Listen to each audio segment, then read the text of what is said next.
आज आपण आहोत पीसीएमसी मध्ये आणि पीसीएमसी मध्ये सायकलिंगचं नवीन रूप बघायला भेटते. तर ते काय आहे ते बघून येऊया चला.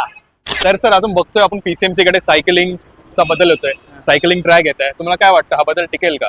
नाही, नक्कीच. आता बरीचशी लोक आता डेली कम्युटसाठी, डेली वर्क टू होमसाठी बरीच जण आता सायकल वापरतात आहे. पालक पण भरपूर आपल्या मुलांना सायकल घेऊन देतात आहे. त्यामुळे सायकलचा नक्कीच वापर वाढलाय. कारण आरोग्य आणि पैसे पण लोकांचे डेली वाचतात आहे. त्यामुळे हे नक्की हा बदल मला वाटतं की कायमस्वरूपी टिकेल.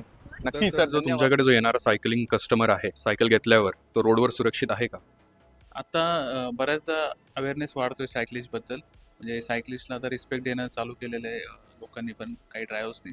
तरीसुद्धा अजून मला इम्प्रूव्हमेंटची गरज वाटते. तर लोकांनी गाडी चालवताना बाकीच्यांनी थोडासा सायकलिस्टचा विचार करून त्यांचं कम्युट जर कंप्लीट केलं तर अजून चांगलं होईल. वाहतुकीमध्ये आपण थोडंसं आपले सुरक्षित अंतर ठेवून जसं गाडी चालवतो त्याप्रमाणे सायकलिस्टपासून